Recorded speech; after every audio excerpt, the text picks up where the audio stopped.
Today's topic is based on some major connotations and phrases which are frequently used in criminal jurisprudence.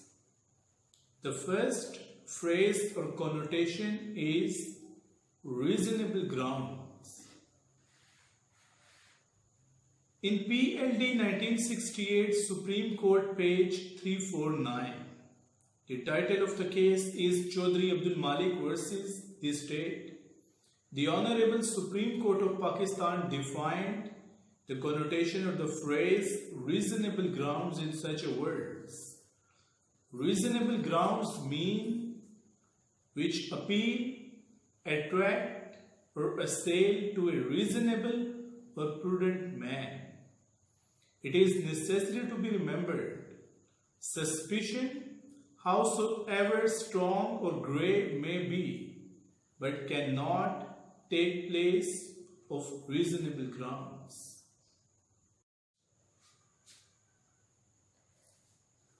Now, I would like to explain the word inference and that what is the main difference between the inference and conjecture.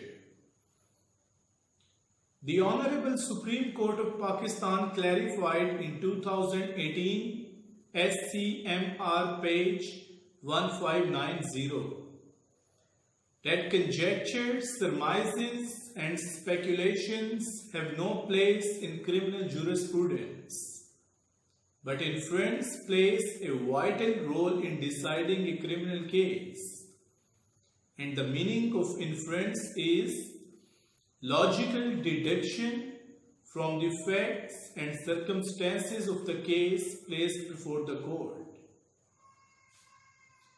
I would like to quote the words of Sir James Stephen. He said, "The court will arrive at the truth more accurately if left to draw an inference from the evidence given before the court to decide a case."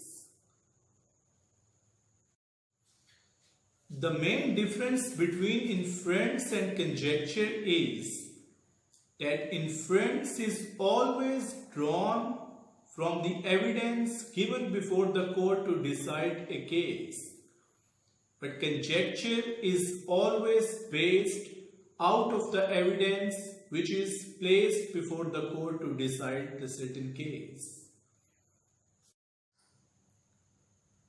I want to make the clear of the concept of inference by giving an example from the Holy Quran. The best example to understand the concept of the inference is of the incident or the tale of Hazrat Yusuf al-Islam. It is a famous incident quoted by Allah Almighty in the Holy Quran that Zulaikha invited Yusuf al-Islam to establish illicit relations with her.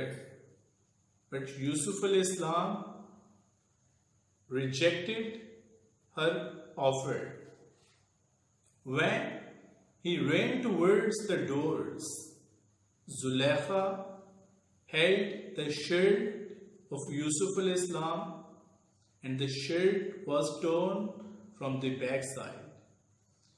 The case was placed before a judge and he raised two questions: that if the shirt was torn from the front side, then the inference will be drawn that Yusuf al-Islam was guilty.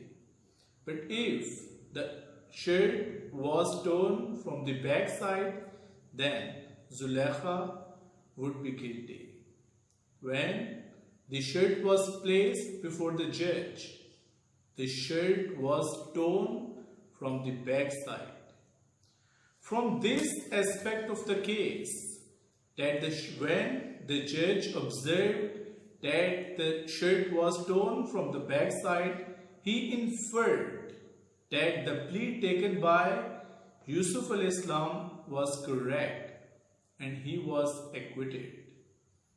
In this example, we can understand that in order to decide a case in a better way, the best policy which has been laid down by the jurist is to draw an inference, and this is a well-embedded and deep-rooted principle of criminal jurisprudence which is being followed till today.